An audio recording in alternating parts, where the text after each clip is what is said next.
नमस्कार सगळ्यांना, श्री स्वामी समर्थ। तर आता वाजले बघा दुपारचा 1:30 आणि खूप ऊन आहे, उन्हाळा असल्यामुळं। आणि आजचा विषय आपला की माझे इतक्या दिवसापासून ब्लॉग का येत नव्हते, तर त्याला भरपूर कारण आहे। तर काय काय कारण आहे ते मी आज तुम्हाला व्हिडिओमध्ये सांगणार आहे।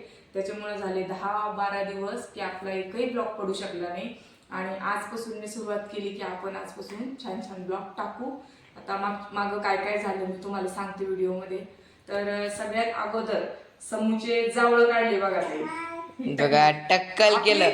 पहिलेच टकली होती ना, डबल टकली केली। तर समू पहिलेच टाकली होती बघा, पण म्हटलं आता उन्हाळा आहे आणि आपण तिचे जावळ काढले तेवढंच तिला छान असं हलकं हलकं वाटल। कारण आता थोडेफार तिला जावळ आले होते आणि घाम पण खूप येत होता। तर तिचे जावळ काढले आम्ही।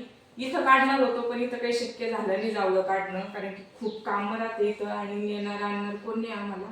सोनूज पप्पा मागं पण खूप काम राहते बघा।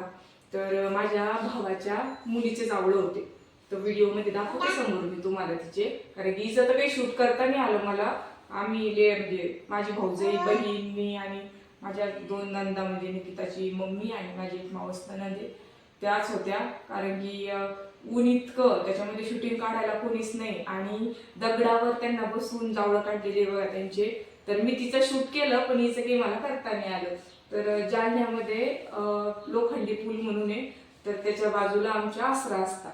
तर मला पण मम्मीच्याच आसरा लागलेल्या होत्या आणि माझ्या भाऊजाईला निकिताला तिला पण मम्मीच्याच आसरा लागले, म्हणजे तिला सासूच्या लागल्या मला आईच्या लागल्या। दोघीच्या पण एकाच आसरा असल्यामुळं मम्मी म्हटलं की माझ्या समूचे पण जावळं मी तुमच्या सोबतच काढते। तर आम्ही बामणाला विचारलं अगोदर की एका ठिकाणी जावळं चालते का।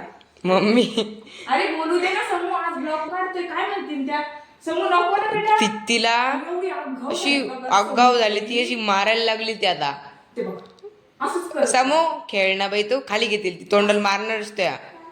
हा वरती लाईट बघ, हा लाईट बघ वरती। हा हा बोलू दे मम्मीला, बोलू दे। हा तर म्हणजे शिवांशी आणि स्वामिनीचे जावळं एकत्र काढायला चालत होते। त्याच्यामुळं मग मी माझा जो खर्च होता सवासणीचा, म्हणजे स्वयंपाकाचा असू, कपडेला, ते जे पण छोटे मोठे खर्च लागला तो पूर्ण माझ्या आईला मी दिला। कारण की तसे जावळं पावन होत नाही म्हणे, तर मग आईने सगळे जावळं करून घेतले। तर समूच्या जावळासाठी फक्त सोनूचे पप्पा, मी आणि स्वामिनीच होतो। कारण की घरी पेशंट असल्यामुळं आईचं आणि सोनूचं काही जमलं नाही। सोनूचे पप्पा पण 1 तास आले होते, ते पण इकूनच आले ते जालन्याहून। मी संभाजीनगरहून गेले होते त्यांच्यासोबत। तर त्यांचे जावळं वगैरे काढले, नंतर घरी सवासणी वगैरे घातल्या। त्या सवासणीचा व्हिडिओ पण राहिला, हे काहीच नाही जमलं। आणि एकदा काय होतं, काही लिंक तुटली व्हिडिओची की तुटूनच जाते। त्याच्यामुळे रेग्युलर व्हिडिओ पाहिजे आणि डोक्यामध्ये व्हिडिओचा असला ना तर माणूस छोट्या छोट्या का होईना क्लिप, जेव्हा तू घरी असली तेव्हाच व्हिडिओ होऊ शकतो, दुसऱ्यांच्या घरी व्हिडिओ होऊच शकत नाही। कारण की त्यांच्या घरी म्हणजे असं नाही म्हणायचं बा दुसऱ्यांचं घर म्हणजे आईचं घर माझंच आहे। मग कसं आहे, पाहुणे असतात, रावळे असतात, आपली तर कसं आपण बाकीच्या गोष्टी थांबवतो नाही। गाड्या मला थोडंसं स्वयंपाक झाला, याचं शूट करू द्या, मी त्याच्यानंतर मग सवासणी बसल्या याचं शूटिंग काढू द्या, आपल्या मनाने चालतं। दुसरीकडे कसं त्यांना गडबड झालेली असती, पाहुणे वगैरे येतात, त्यांचं पण दूध द्यायचं यायचं, त्या नादामध्ये सगळंच विसरून जातो आम्ही। पण जेवढं मला थोडंफार शक्य झाले होते मी तेवढे शूटिंग काढलेले आहे, तुम्हाला समोर दाखवणारच आहे। तर आम्ही निघालो बघा आता समूचे जावळं काढायला, समूचे आणि शिवांशीचे। तर आताच झालो बघा आम्ही तयार आणि आता चाललो आम्ही या गाडीमध्ये। तर ही आहे माझी बहीण आणि बहिणीची मुलगी आणि तो तिचा मुलगा, तर ते पण आले होते कार्यक्रमासाठी। तर आता बसलो बघा आम्ही गाडीमध्ये आणि निघालो जालन्याला। तर खूप ऊन होतं बघा आणि रस्त्याने मुलांनी पण खूप परेशान केलं आणि नंतर पोहोचलो आम्ही जिथं आमचे जावळं होते तिथं। आणि इकडे चालू आहे बघा नैवेद्य भरण्याची तयारी। तर वेगवेगळे नैवेद्य दिसत असेल तर माझे आणि निकिताचे असे नैवेद्य होते ते वेगवेगळे। अगोदर तिने पूजा करून घेतली। तर अशा आसरा आहे बघा आमच्या, तिकडं डऊ आहे पाण्याचा आणि हा जो दिसतोय माझा भाऊ, भाऊजाई आणि शिवांशीचा मामा आणि आत्या म्हणजे माझी बहीण बसली होती जावळं झेलायला। तर अगोदर शिवांशीचे जावळं काढले, कारण की तिला खूप जावळं होते बघा ताई, त्याच्यामुळं तिच्या डोक्यामध्ये अक्षरशः छोटे छोटे असे फोडं उठलेले होते। तर खूप त्रास पण होत होता काढताना आणि खूप रडली ती, पण मग रडत होती तरी पण तिचे चालूच होते काढणं।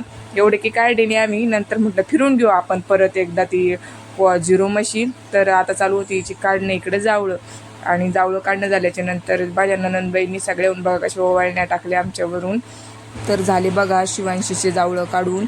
त्याच्यानंतर आपल्या समूचे जावळं होते, पण समूची शूट काढला नाही, मी तुम्हाला मागच सांगितलं. आणि ते बघा कसं चप्पी गोटा दिसतोय शिवांशीचा. तर ऊन असल्यामुळं सगळे दगदग दगदग होत होती सगळ्यांना. आणि हे जे दिसतंय तिथलं वातावरण. तर अशा प्रकारे आम्ही जावळं वगैरे काढले आणि निघालो तिथून. तर असं आहे.